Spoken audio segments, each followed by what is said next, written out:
जय माता दी दोस्तों, जय श्री हरि। स्वागत है आपका हमारे YouTube चैनल अभव्या वर्ल्ड में। दोस्तों, आज की इस वीडियो में हम आपके लिए प्रत्येक पूर्णिमा को सुनी जाने वाली श्री सत्यनारायण भगवान की संपूर्ण व्रत कथा लेकर आए हैं। शास्त्रों में बताया गया है कि सत्यनारायण व्रत कथा का पाठ करने से व्यक्ति को 1000 यज्ञ करने के बराबर पुण्य फल की प्राप्ति होती है।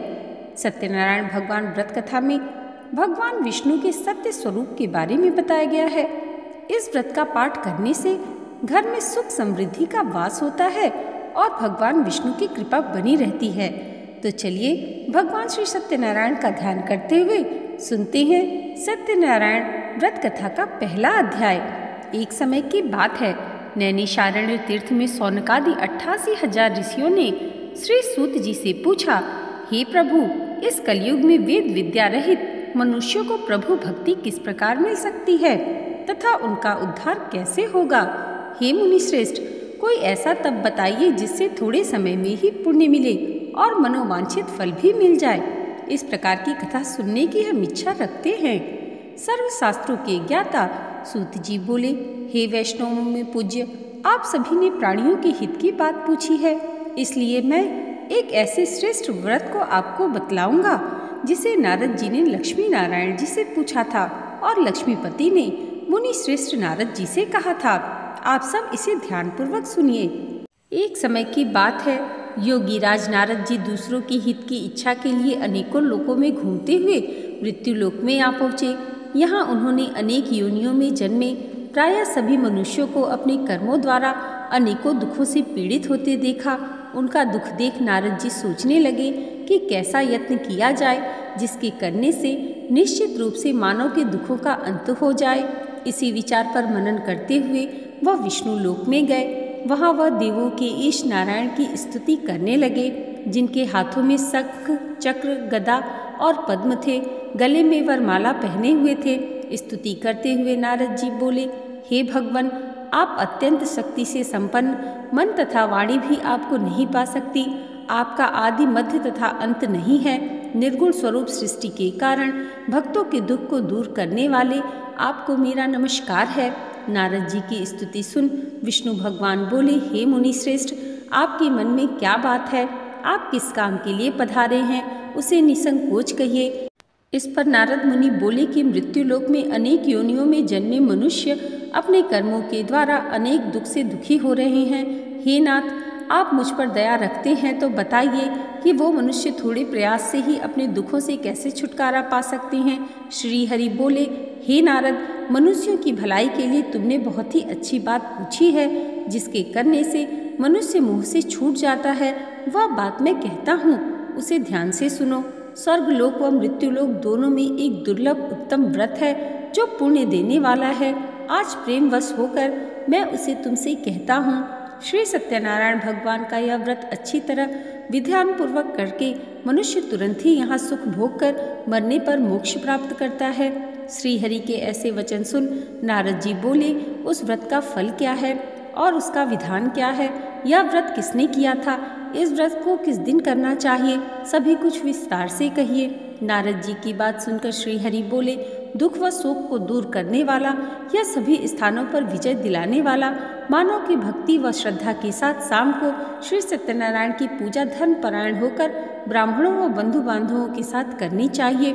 भक्ति भाव से ही नैवेद्य, केले का फल, घी, दूध और गेहूं का आटा सवाया लें। गेहूं के स्थान पर साठी का आटा, शक्कर तथा गुड़ लेकर वह सभी भक्षण योग्य पदार्थों को मिलाकर भगवान का भोग लगाएं। ब्राह्मणों सहित बंधु बांधवों को भी भोजन कराएं। उसके बाद स्वयं भोजन करें। भजन कीर्तन के साथ भगवान की भक्ति में लीन हो जाएं। इस तरह से सत्यनारायण भगवान का यह व्रत करने पर मनुष्य की सारी इच्छाएं निश्चित रूप से पूरी होती हैं। इस कलिकाल अर्थात कलयुग में मृत्यु लोक में मोक्ष का यही एक सरल उपाय बताया गया है। श्री सत्यनारायण व्रत कथा का पहला अध्याय संपूर्ण हुआ। बोलिए श्री सत्यनारायण भगवान की जय। सत्यनारायण भगवान की व्रत कथा का दूसरा अध्याय प्रारंभ होता है। सूत जी बोले, हे ऋषियों, जिसने पहले समय में इस व्रत को किया था उसका इतिहास कहता हूँ, ध्यान से सुनो। सुंदर काशीपुरी नगरी में एक अत्यंत निर्धन ब्राह्मण रहता था। भूख प्यास से परेशान वह धरती पर घूमता रहता था। ब्राह्मणों से प्रेम करने वाले भगवान ने एक दिन ब्राह्मण का वेश धारण कर उसके पास जाकर पूछा, हे विप्र, नित्य दुखी होकर तुम पृथ्वी पर क्यों घूमते हो? दीन ब्राह्मण बोला, मैं निर्धन ब्राह्मण हूँ, भिक्षा के लिए धरती पर घूमता हूँ। हे भगवान, यदि आप इसका कोई उपाय जानते हैं तो बताइए। वृद्ध ब्राह्मण कहता है कि सत्यनारायण भगवान मनोवांछित फल देने वाले हैं, इसलिए तुम उनका पूजन करो। इसे करने से मनुष्य सभी दुखों से मुक्त हो जाता है। वृद्ध ब्राह्मण बनकर आए सत्यनारायण भगवान उस निर्धन ब्राह्मण को व्रत का सारा विधान बताकर अंतर ध्यान हो गए। ब्राह्मण मन ही मन सोचने लगा कि जिस व्रत को वृद्ध ब्राह्मण करने को कह गया है मैं उसे अवश्य करूँगा। यह निश्चय करने के बाद उसे रात में नींद नहीं आई। वह सवेरे उठकर सत्यनारायण भगवान के व्रत का निश्चय कर भिक्षा मांगने के लिए चला गया। उस दिन निर्धन ब्राह्मण को भिक्षा में बहुत सारा धन मिला, जिससे उसने बंधु बांधवों के साथ मिलकर श्री सत्यनारायण भगवान का व्रत संपन्न किया। भगवान सत्यनारायण का व्रत संपन्न करने के बाद वह निर्धन ब्राह्मण सभी दुखों से छूट गया और अनेक प्रकार की संपत्तियों से युक्त हो गया। उसी समय से यह ब्राह्मण हर माह इस व्रत को करने लगा। इस तरह से सत्यनारायण भगवान के व्रत को जो मनुष्य करेगा वह सभी प्रकार के पापों से छूटकर मोक्ष को प्राप्त होगा। जो मनुष्य इस व्रत को करेगा वह भी सभी दुखों से मुक्त हो जाएगा। सूत जी बोले कि इस तरह से नारद जी ने नारायण जी का कहा हुआ श्री सत्यनारायण व्रत को मैंने तुमसे कहा। हे विप्रो, मैं अब और क्या कहूँ? ऋषि बोले, हे मुनिवर, संसार में उस विप्र से सुनकर और किस किसने इस व्रत को किया, हमने सब कुछ बताइए। इसके लिए हमारे मन में श्रद्धा का भाव है। सूत जी बोले, हे मुनियों, जिसने इस व्रत को किया वे सब सुनो। एक समय वही विप्र धन व ऐश्वर्य के अनुसार अपने बंधु बांधवों के साथ इस व्रत को करने को तैयार हुआ। उसी समय एक लकड़ी बेचने वाला बूढ़ा आदमी आया और लकड़ियां बाहर रखकर अंदर ब्राह्मण के घर में गया। प्यास से दुखी वह लकड़हारा उनको व्रत करते देख विप्र को नमस्कार कर पूछने लगा कि आप यह क्या कर रहे हैं? तो उन्होंने बताया कि यह व्रत कर रहा हूँ तथा इसे करने से क्या फल मिलेगा, कृपया मुझे भी बताइए। ब्राह्मण ने कहा कि सब मनोकामनाओं को पूर्ण करने वाला यह सत्यनारायण भगवान का व्रत है। इनकी कृपा से ही मेरे घर में धन धान्य आदि की वृद्धि हुई है। विप्र से सत्यनारायण व्रत के बारे में जानकर लकड़हारा बहुत प्रसन्न हुआ। चरणामृत लेकर वह प्रसाद खाने के बाद वह अपने घर गया। लकड़हारे ने अपने मन में संकल्प किया कि आज लकड़ी बेचने से जो धन मिलेगा उसी से श्री सत्यनारायण भगवान का उत्तम व्रत करूंगा। मन में इस विचार को ले बूढ़ा आदमी सिर पर लकड़ियां रख उस नगर में बेचने को गया जहां धनी लोग रहते थे। उस नगर में उसे अपनी लकड़ियों का दाम पहले से 4 गुना अधिक मिला।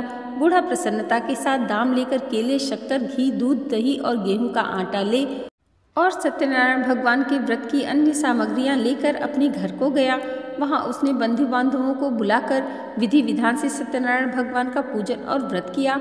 इस व्रत के प्रभाव से वह बूढ़ा लकड़हारा धन, पुत्र आदि से युक्त होकर संसार के समस्त सुख भोग कर अंतकाल में बैकुंठ धाम को चला गया। श्री सत्यनारायण व्रत कथा का दूसरा अध्याय संपूर्ण हुआ। बोलिए श्री सत्यनारायण भगवान की जय। सत्यनारायण भगवान की व्रत कथा का तीसरा अध्याय प्रारंभ होता है। श्री सूत जी बोले, हे श्रेष्ठ मुनियों, अब आगे की कथा कहता हूँ। पहले समय में उल्कामुख नामक एक बुद्धिमान राजा था।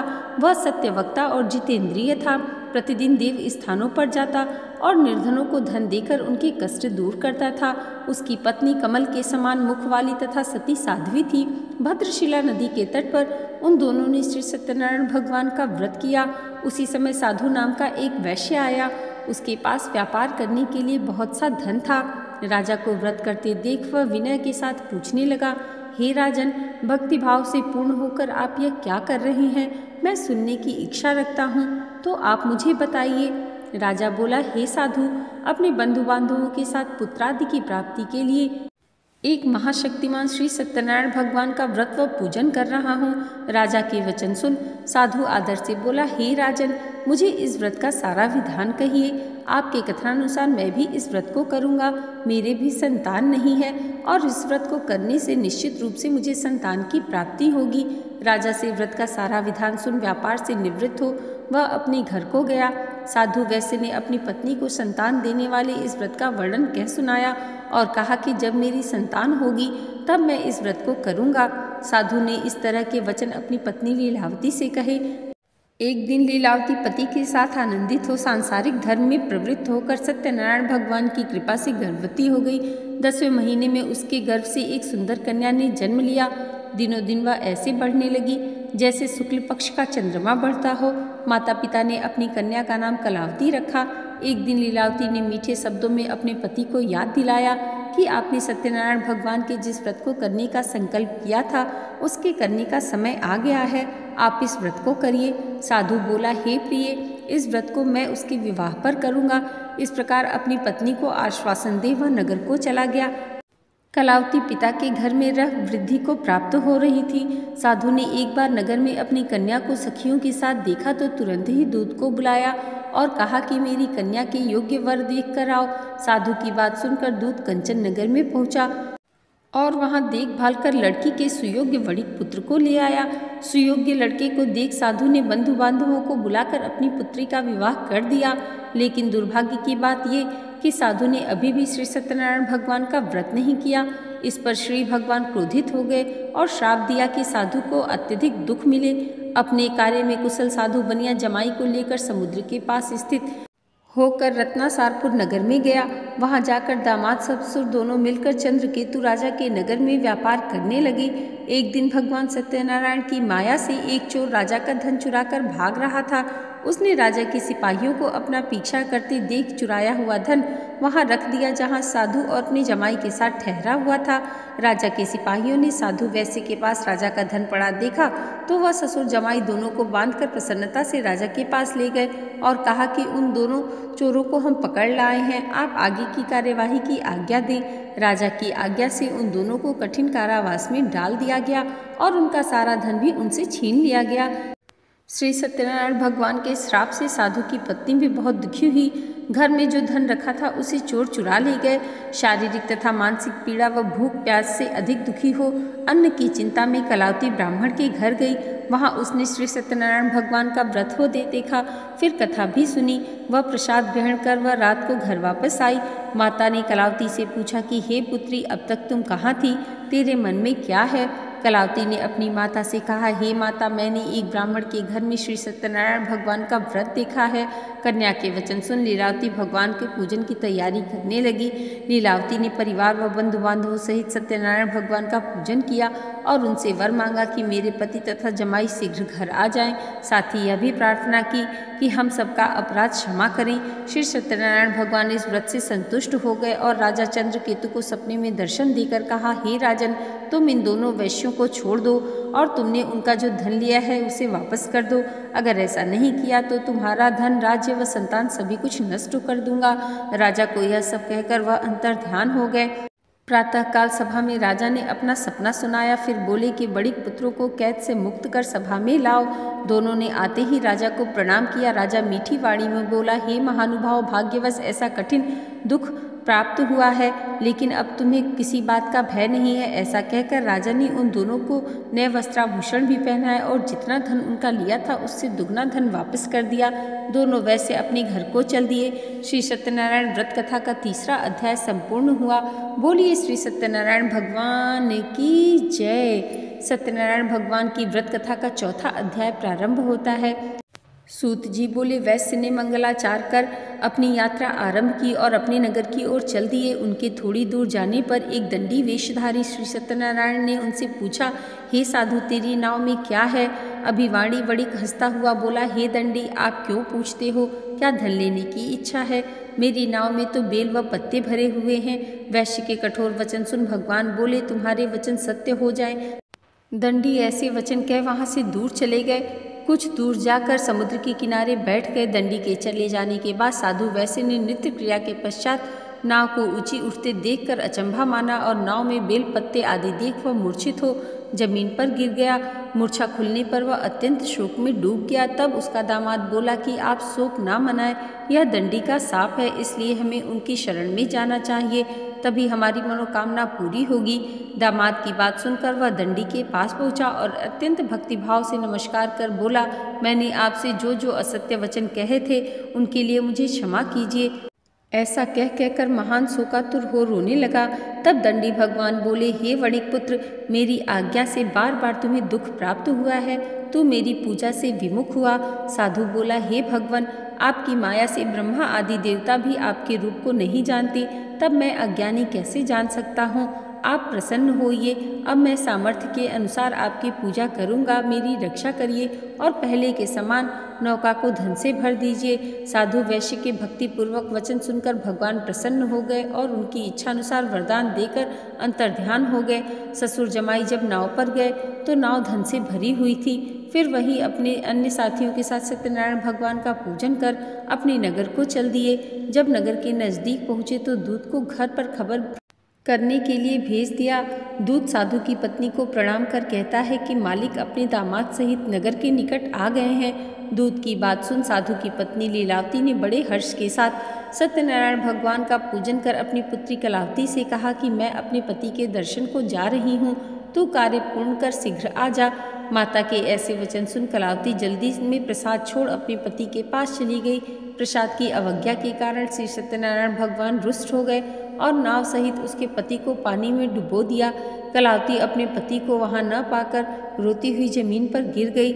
नौका को डूबा हुआ देख व कन्या को रोता देख साधु दुखी होकर बोला, हे प्रभु, मुझसे तथा मेरे परिवार से जो भूल हुई है उसे क्षमा करें। साधु के दीन वचन सुनकर श्री सत्यनारायण भगवान प्रसन्न हो गए और आकाशवाणी हुई, हे साधु, तेरी कन्या मेरे प्रसाद को छोड़कर आई है, इसलिए उसका पति अदृश्य हो गया है। यदि वह घर जाकर प्रसाद खाकर लौटती है तो उसे उसका पति अवश्य प्राप्त हो जाएगा।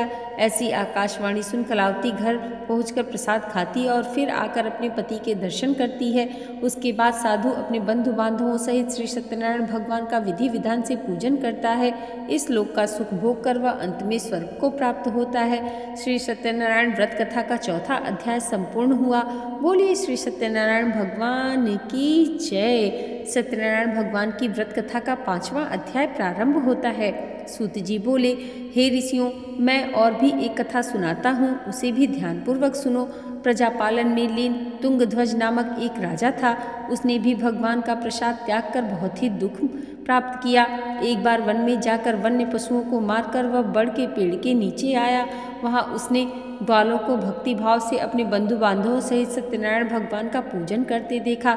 अभिमानवश राजा ने उन्हें देखकर भी पूजा स्थान में नहीं गया और ना ही उसने भगवान को नमस्कार किया। ग्वालों ने राजा को प्रसाद दिया, लेकिन उसने वह प्रसाद नहीं खाया और प्रसाद को वहीं छोड़कर अपने नगर को चला गया। जब वह नगर में पहुंचा तो वहां सब कुछ तहस नहस हुआ पाया, तो वह शीघ्र ही समझ गया कि यह सब भगवान ने ही किया है। वह दोबारा ग्वालों के पास पहुंचा और विधि पूर्वक पूजा करके प्रसाद खाया तो श्री सत्यनारायण भगवान की कृपा से सब कुछ पहले जैसा हो गया। दीर्घ काल तक सुख भोगने के बाद मरणोपरांत उसे स्वर्गलोक की प्राप्ति हुई। जो मनुष्य परम दुर्लभ इस व्रत को करेगा तो भगवान सत्यनारायण की अनुकंपा से उसे धन धान्य की प्राप्ति होगी। निर्धन धनी हो जाता है और भय मुक्त हो जीवन जीता है। संतानहीन मनुष्य को संतान सुख मिलता है और सारे मनोरथ पूर्ण होने पर मानव अंतकाल में बैकुंठ धाम को जाता है। सूत जी बोले, जिन्होंने पहले इस व्रत को किया, अब उनके दूसरे जन्म की कथा कहता हूँ। वृद्ध सदानंद ब्राह्मण ने सुदामा का जन्म लेकर मोक्ष की प्राप्ति की। लकड़हारे ने अगले जन्म में निषाद बनकर मोक्ष प्राप्त किया। उल्का मुख नाम का राजा दशरथ होकर बैकुंठ को गए। साधु नाम के वैश्य ने मोर ध्वज बनकर अपने पुत्र को आरे से चीरकर मोक्ष प्राप्त किया। महाराज तुंगध्वज ने स्वयंभू होकर भगवान में भक्ति युक्त हो कर्म कर मोक्ष को प्राप्त किया। श्री सत्यनारायण व्रत कथा का 5वां अध्याय संपूर्ण हुआ। बोलिए श्री सत्यनारायण भगवान की जय। दोस्तों, आज की ये वीडियो अगर आपको अच्छी लगी हो तो कमेंट बॉक्स में जय श्री सत्यनारायण भगवान ज़रूर लिखिएगा और इसे लाइक और हमारे चैनल पर पहली बार आए हैं तो सब्सक्राइब करना मत भूलिएगा। भगवान श्री सत्यनारायण की कृपा आप सबके जीवन पर सदैव ऐसे ही बनी रहे, इसी मंगल कामना के साथ मिलते हैं अगली वीडियो में। तब तक के लिए जय माता दी, जय श्री हरि।